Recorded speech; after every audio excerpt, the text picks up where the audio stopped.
भारत ने पहलगाम अटैक को लेकर पाकिस्तान को करारा जवाब देते हुए पाकिस्तान के आतंकी ठिकानों पर अटैक किया है। पाकिस्तान और पाकिस्तान अधिकृत कश्मीर के भीतर आतंकी ठिकानों पर ऑपरेशन सिंदूर के तहत की गई एयर स्ट्राइक के बाद पाकिस्तान में हड़कंप मचा हुआ है। पाकिस्तान अब अंतर्राष्ट्रीय समुदाय और मीडिया से गुहार लगा रहा है कि हम तो पहलगाम हमले की जांच के लिए तैयार थे, लेकिन भारत ने हम पर हमला कर दिया। आतंकवाद के खिलाफ भारत की सैन्य कार्रवाई में पाकिस्तान के टॉप आतंकी मसूद अजहर का पूरा परिवार उजड़ गया है। भारत की एयर स्ट्राइक में जैश ए मोहम्मद के आतंकी अजहर के परिवार के 10 सदस्य मारे गए हैं, जबकि उसके 4 गुर्गे भी ढेर हो गए हैं। जैश ए मोहम्मद ने बयान जारी कर इस घटना की पुष्टि की है। एयर स्ट्राइक में मारे गए अजहर के परिवार के सदस्यों और करीबियों को आज ही दफनाया जाएगा। आतंकी संगठन की ओर से जारी किए गए बयान में कहा गया कि मौलाना मसूद अजहर की बड़ी बहन और मौलाना कशफ का पूरा परिवार मुफ्ती अब्दुल राउत के पोते पोतियों इस हमले में मारे गए हैं, जबकि कई परिवार के सदस्य घायल हुए हैं। भारत के किए गए हमले के दौरान अपने परिवार के खात्मे के बाद मसूद अजहर ने कहा कि मैं भी मर जाता तो अच्छा होता। पाकिस्तान के आतंकी ठिकानों पर हुए इस सैन्य हमले को लेकर भारतीय सेना ने क्या जानकारी दी है, आप भी सुनिए। ऑपरेशन सिंदूर 22 अप्रैल को पहलगाम में हुए विभत्स आतंकवादी हमले के शिकार मासूम नागरिकों व उनके परिवारों को न्याय देने के लिए लॉन्च किया गया था। इस कार्रवाई में 9 टेररिस्ट कैंप्स को टारगेट किया गया और पूरी तरह से इसे बर्बाद किया गया। पाकिस्तान में पिछले 3 दशकों से टेरर इंफ्रास्ट्रक्चर का निर्माण हो रहा है। इसमें recruitment, indoctrination centres, training areas व लॉन्च पैड शामिल थे, जो पाकिस्तान और पाक अधिकृत जम्मू कश्मीर POJK दोनों में फैले हैं।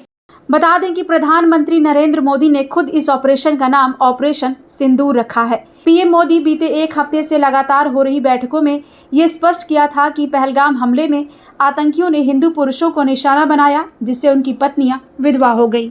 ऐसे में भारत को ये कड़ा संदेश देना था कि आतंकियों को इस कदर बचकर भागने नहीं दिया जा सकता। इस हमले में अब तक 90 आतंकियों के ढेर होने की खबर है। भारतीय खुफिया एजेंसी रॉ ने एयर स्ट्राइक के लिए सभी टारगेट की पहचान की है, जिसके बाद लश्कर और जैश के ठिकानों पर हमला किया गया। जैसा कि आप सभी जानते हैं, 22 अप्रैल 2025 को लश्कर तैयबा से संबंधित पाकिस्तानी और पाकिस्तान प्रशिक्षित आतंकवादियों ने भारत में जम्मू और कश्मीर के पहलगाम में भारतीय पर्यटकों पर बर्बरतापूर्ण हमला किया। 25 भारतीयों और 1 नेपाली नागरिक को कायरतापूर्ण मौत के घाट उतार दिया गया। मुंबई के 26 नवंबर 2008 के हमलों के बाद यह भारत में हुई किसी आतंकवादी हमले में मारे गए आम नागरिकों की संख्या की दृष्टि से सबसे गंभीर घटना है। पहलगाम का हमला अत्यधिक बर्बरतापूर्ण था, जिसमें वहां मौजूद लोगों को करीब से और उनके परिवारों के सामने सिर पर गोली मारी गई।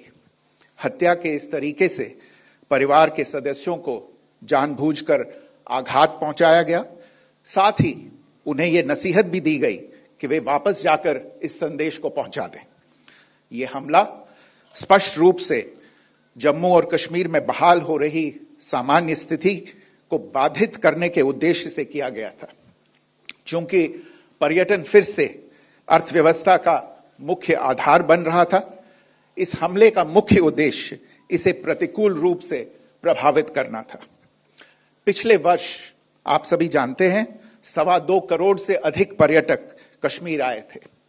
इस हमले का मुख्य उद्देश्य इसलिए संभवतः यह था कि इस संघ राज्य क्षेत्र में विकास और प्रगति को नुकसान पहुंचाकर इसे पिछड़ा बनाए रखा जाए और पाकिस्तान से लगातार होने वाले सीमा पार आतंकवाद के लिए उपजाऊ जमीन बनाने में सहायता की जाए। हमले का यह तरीका जम्मू और कश्मीर और शेष राष्ट्र दोनों में सांप्रदायिक दंगे भड़काने के उद्देश्य से भी प्रेरित था। आपको बता दें कि पहलगाम में 22 अप्रैल को हुए आतंकी हमले में 26 लोगों की मौत हुई थी, जबकि 17 लोग घायल हुए थे। यह हमला पहलगाम की बैसरन घाटी में किया गया था, जिसमें आतंकियों ने चुन चुन लोगों को निशाना बनाया था। भारत ने पहलगाम आतंकी हमले का बदला लेते हुए ऑपरेशन सिंदूर लॉन्च किया। इस ऑपरेशन के तहत भारतीय सेना ने पाकिस्तान और पीओके स्थित 9 आतंकी ठिकानों पर स्ट्राइक की है। ये कार्रवाई रात 1:30 बजे के आसपास की गई।